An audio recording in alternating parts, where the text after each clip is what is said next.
Police arrived at an airport parking lot to investigate a report about an abandoned truck. At first, it seemed like a routine call with nothing unusual. But they were soon shocked by what they discovered. Inside the truck were 4 dismembered and mutilated bodies hidden in boxes. What the officers didn't know at the time was that there were 11 more bodies buried and hidden in remote areas of the state. A serial killer was active, and the investigation teams were months behind him. The story began on a Sunday afternoon when police in Grants, New Mexico received a strange call. A property owner had found something disturbing while cleaning out a rental home that had recently been vacated. Officers rushed to the scene to investigate. It was immediately clear that a puppy had suffered a horrific death. The animal control team arrived shortly after and confirmed that the puppy had been intentionally tortured, noting a tightly wound rope around its neck. The brutality of the scene deeply disturbed the officers, who realized they were dealing with someone psychologically unwell. Unfortunately for the investigators, the puppy was just the first victim. In the days that followed, police encountered more gruesome scenes, strange disappearances, and disturbing evidence suggesting something far more sinister than anyone expected. That same day, Detective Robert Tierney was assigned to a missing person case involving a 19-year-old named Matthew Miller. His grandmother had contacted emergency services a few days earlier, worried because she hadn't seen or heard from him in about a week. Police already knew Matthew from previous incidents and were aware of his history with drug use, so they initially assumed he had overdosed somewhere. But Matthew's family insisted that this time was different and urgently requested a meeting with the detectives. Trusting his instincts, Detective Tierney visited Matthew's grandmother, and there he uncovered troubling new possibilities. After reviewing information with Matthew's family, the detective obtained a crucial detail. One of Matthew's friends told the family she had seen him getting into a vehicle with several people, including a blonde woman named Jennifer, someone Matthew had recently been spending time with. The detective also learned that Matthew often hung out with a close friend named Justin Mata and his girlfriend, Leonie Calzada. The three were known to use drugs together. Acting quickly on these new leads, the police began searching places Matthew frequented and soon found his truck parked and seemingly abandoned just a few blocks from Leonie and Justin's home. The truck was dirty and locked and looked like it had been there for several days. Inside, investigators found clothes, personal belongings, and several alarming items, including a pair of rubber gloves, a shovel in the truck bed, and several damaged cell phones in the front and back seats. It was clear Matthew had not intended to leave his truck there, and detectives immediately suspected foul play. Investigators began canvassing the area and found nearby surveillance cameras. One captured footage of Matthew's truck arriving at Leonie and Justin's address on January 26, just 3 days before he was reported missing.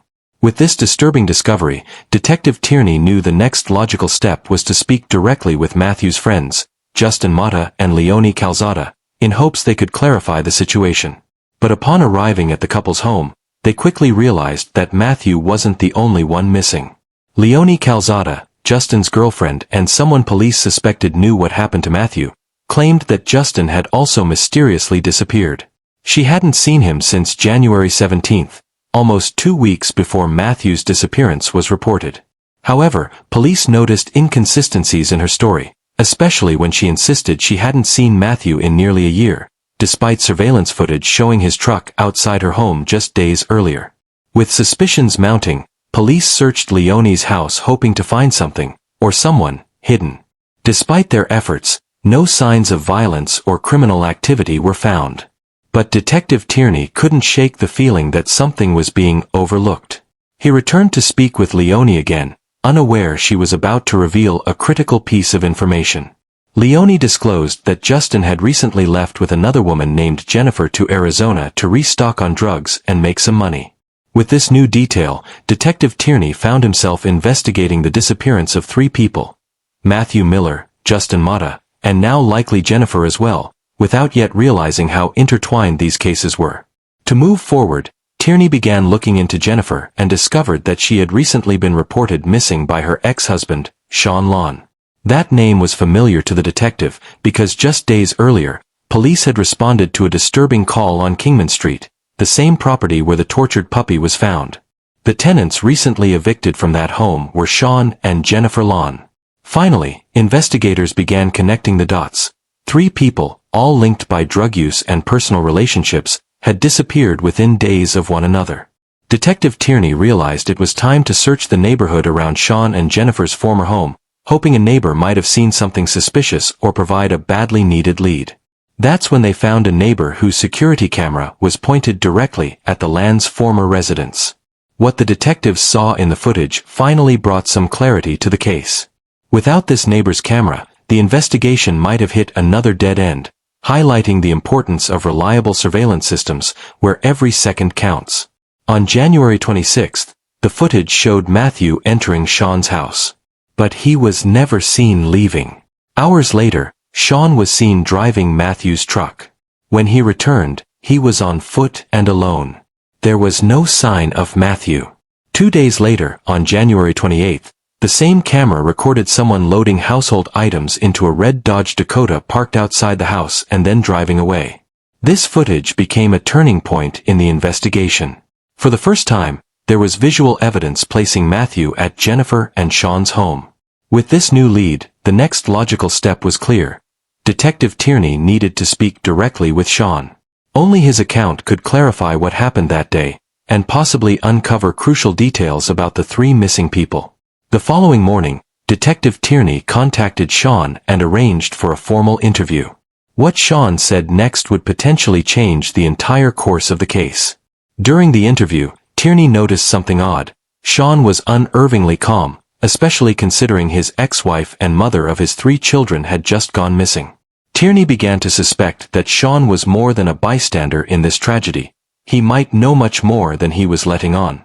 The next day, the police received an unexpected call from a man named Josh Hall, an acquaintance of Matthew Miller, claiming he had recently witnessed something disturbing directly related to the strange disappearances.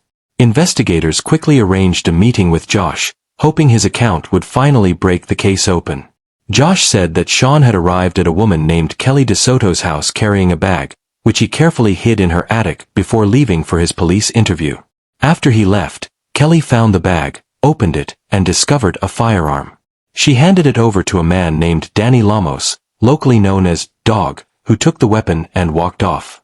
When Shawn returned and discovered the bag missing, he appeared extremely angry and smashed his phone on the ground before leaving in rage.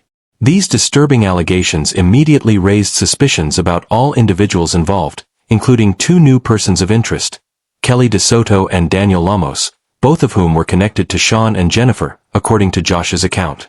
At the time, Danny Lamos was untraceable, so Detective Tierney knew he urgently needed to verify Josh's statements by speaking directly with Kelly, and more importantly, find out if she was hiding anything that could help connect the threads of this tangled case. When investigators first arrived at Kelly's home, she agreed to meet them at the police station but declined their offer for a ride, saying her boss would pick her up in about 30 minutes. However, when the time came, Kelly never showed up at the station. This was a major red flag and further increased the investigators' suspicions. 2 hours later, Tierney returned to her home, suspecting she might be stalling or trying to cover something up. This time, Kelly's demeanor was noticeably different. She seemed agitated, hesitant to cooperate, and soon mentioned she needed a lawyer.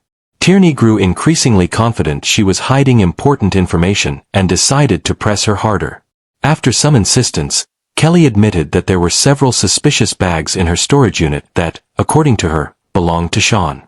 Driven by curiosity about their contents, the investigators quickly followed her to take a closer look. Despite their efforts, they found no clear signs of blood or evidence linking to the missing victims. It was another dead end, and the chances of finding the missing individuals seemed slimmer than ever. At this point, the investigators narrowed their focus to several individuals close to the 3 missing people, each with conflicting stories and suspicious behavior, keeping the investigators constantly on edge. But without hard evidence, options were running out fast. In a desperate attempt to make progress, Tierney obtained a search warrant for Shawn and Jennifer's former home on Kingman Street. They didn't know what they might find or who they might encounter, so officers approached the property cautiously, prepared for any potential threat. Once again, they were too late. The house had undergone extensive renovations. Carpets were removed, drywall stripped, and any possible evidence had been completely erased. What the investigators didn't know at the time was that the crucial evidence they desperately needed was sitting inside an abandoned truck miles away, waiting to be discovered. But for now, every possible lead had been exhausted, and Tierney realized it was time to take a more direct approach. He contacted Shawn again, determined to extract anything that could finally lead them to the missing trio. Shawn seemed cooperative and willing to help, promising to come in for questioning. However, he never showed up. The next day, Tierney offered to pick him up himself and bring him to the station, but again, Shawn failed to appear. At this stage, Tierney believed Shawn was deliberately stalling and knew they couldn't afford to waste more time. The game of cat and mouse had to end. With surveillance footage and witness testimonies pointing directly to Shawn and Danny as central figures, Tierney realized it was time to summon both for questioning. As the team delved deeper into the men's backgrounds, they uncovered a major breakthrough. Shawn had an outstanding arrest warrant for failing to appear in court for an assault and battery charge dating back to 2020. This was the break they needed. On February 5th, police located Shawn in Albuquerque and arrested him without resistance. He was immediately transferred to the Grants Police Department for questioning. Tierney had simple goals for the interview: determine what exactly Shawn knew about the missing trio and find out where Danny Lamos had disappeared to after taking the alleged firearm. During the interview, Shawn seemed to have an answer for everything, including the surveillance footage, claiming he had moved Matthew's truck at the request of Matthew and Justin. He appeared to downplay the entire incident, insisting that the trio's disappearance was just part of a drug deal and not something criminal. But Tierney didn't buy it. He knew Shawn's story didn't match witness statements, and Shawn's previous behavior had been far too suspicious to ignore. Yet without hard proof, Tierney couldn't directly disprove Shawn's narrative. So, he changed tactics. He deliberately brought up Danny Lamos in conversation, hoping that mentioning the name would cause Shawn to slip or reveal something critical. As planned, just the mention of Lamos prompted Shawn to place blame on him, describing him as violent and even suggesting he could dispose of bodies using pigs. Despite these accusations, Shawn stuck to his story for the rest of the interview, denying any involvement in the disappearances. Without concrete evidence against him, investigators had no choice but to end the interrogation. Still, Shawn wasn't free. The outstanding warrant meant he would remain in custody for the next 7 days and was immediately transferred to the local jail. Over the following week, the investigators continued to question associates, re-examine evidence, and piece together the scattered clues. During one of the interviews, a detail caught Tierney's attention: the red Ford truck seen parked outside Shawn's home and later leaving loaded with unknown items. Investigators had not yet located this truck, and Tierney strongly suspected it might contain something crucial to their case. But at that point, 3 people were still missing, and police had focused their investigation on 2 prime suspects: Shawn Beenan, seen on surveillance driving Matthew's truck and possibly linked to the red truck, and Danny Lamos, who allegedly received a gun from Shawn before vanishing himself. With each passing day, Tierney became more convinced that the 3 missing individuals had been killed, and that the 2 main suspects were holding the answers. But the window for finding solid evidence was closing fast, especially as Shawn finished his short jail sentence and was released on March 3rd, significantly escalating the danger of the situation. Now, with the risk of losing another key suspect, Tierney knew he had to act fast. All he needed was one lead, any clue about the location of the music bodies. And on March 5th, officers received a call from Sunport Airport security in Albuquerque about an abandoned red Ford truck that closely resembled the one seen in the surveillance footage. Surveillance footage during the investigation and what officers found inside confirmed the horrifying truth they had been searching for. In the back of the truck, several tightly sealed storage bins were found, emitting an unmistakable odor of decomposition. Inside were the dismembered bodies of Jennifer Lan, Matthew Miller, and Justin Mata. Jennifer had been shot in the head at close range. Justin also had a gunshot wound to the head along with severe blunt force trauma, and Matthew's body showed clear signs of having been struck violently on the head, evidence he had been beaten to death. But the horror didn't stop there. Under a cover on the front passenger seat was another body, that of Randall Apostolon, the owner of the truck. His body also showed signs of severe head trauma, and a bloodied hammer was found nearby. It was the weapon used to kill him.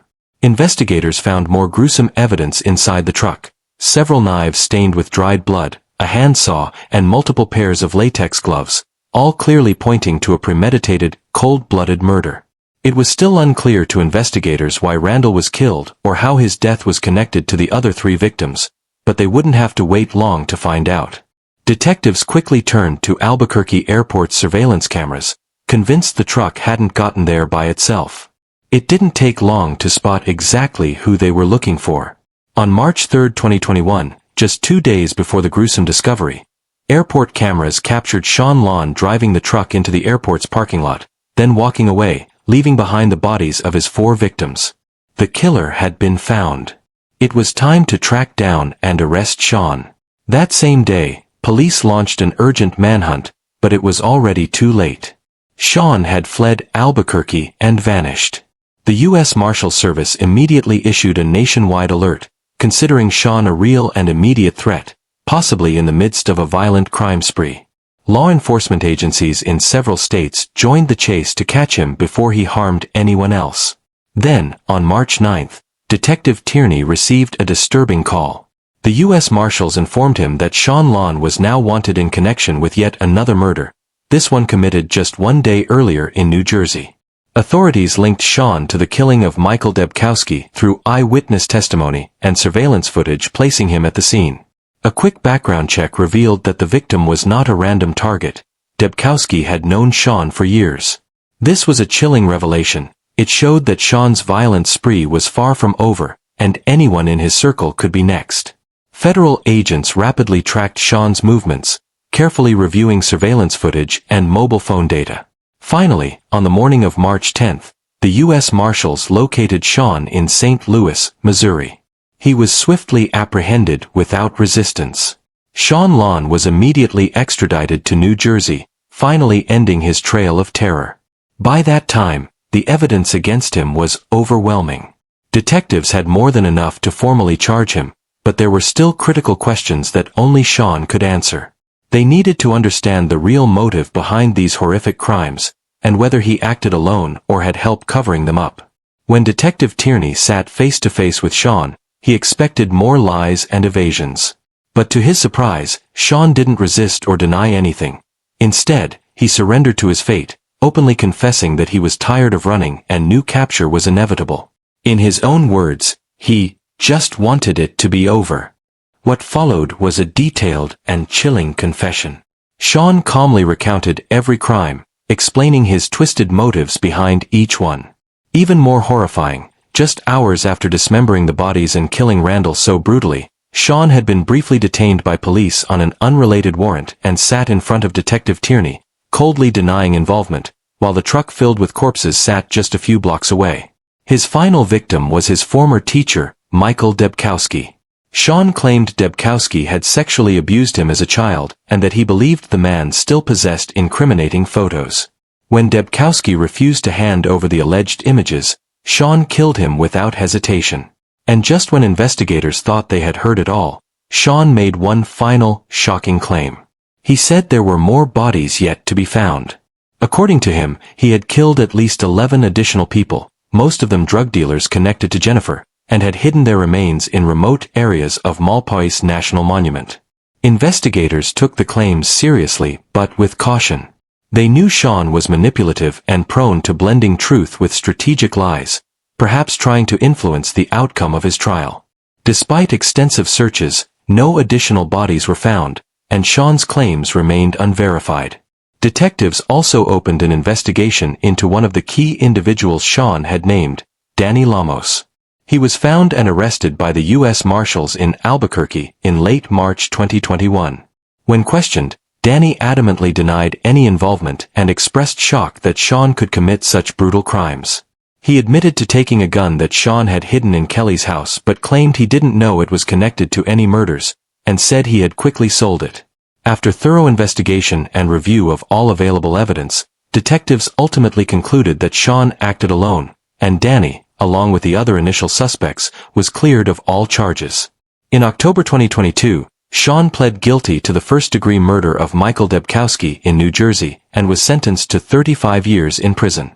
In May 2024, he also confessed to the murders of Jennifer Lan, Justin Mata, Matthew Miller, and Randall Apostolon, and received 4 consecutive sentences of 15 years each. As part of the plea agreement, Shawn will serve his sentence first in New Jersey, then be transferred to New Mexico to serve an additional 60 years behind bars.